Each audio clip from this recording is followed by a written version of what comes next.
Nakita ko nga nakalive at nag-1v1 lapu-lapu dito sila Mizaki, King Fear, King Ace at si Captain Els. Kaya syempre nakisali ako para inisa-isa ko sila. May nakita akong trippings dyan sa taas Oh, may trippings din. Pababain nyo Gusto kaya niyo yun. muna? Laban sila ni Captain. Ito naman, Tapos yung una ko nakalaban dito pare, si Captain Els. Pero alam nyo bang naglaban na kami ni Captain Els way back 2023 pa pare. Hindi pa ako F11 nun pare, tapos sobrang halimo maglapu-lapu dito ni Captain Els. Tingnan mo naman, binubugbog niya ako ng ganun. Sobrang halimo niyan maglapu-lapu dati bago pa siyang maging top global ng sarili niyang mundo. Tapos may original build pa pala ako dati. Hindi ko alam to gamitin ko nga ulit to sa mga 1v1. Tingnan ko kung effective pa rin tong item na to. Tapos ang pagkakaalala ko, panalo ako dati, pero nung pinanood ko na ulit yung laban namin, panalo lang pala ako sa score pare. Kasi hindi niya na ako pinag-dip, pinabol niya na ako ng ganun. Tapos napatay ko yata siya netong late game.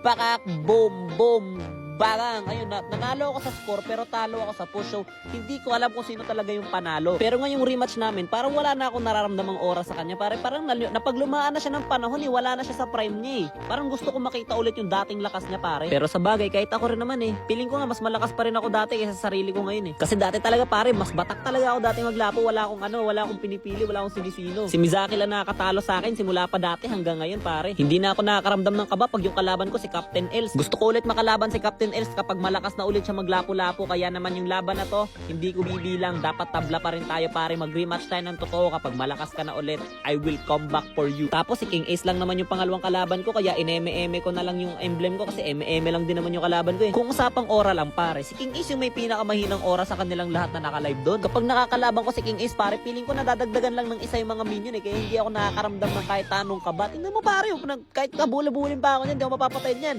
First kill, pakak, passive, second, pakak, washing.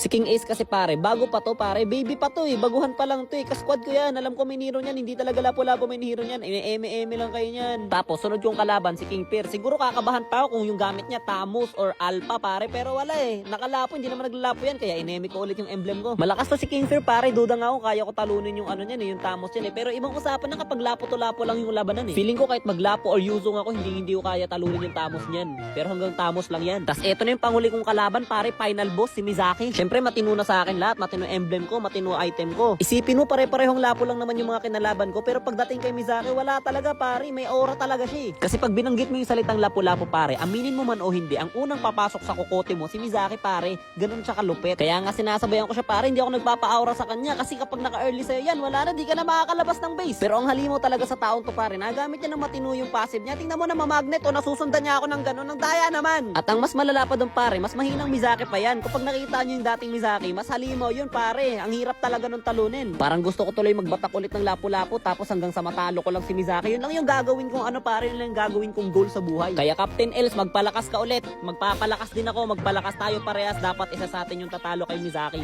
Pero maglaban pa rin tayong dalawa, boy. Bumawi ka sa akin. Mizaki, support.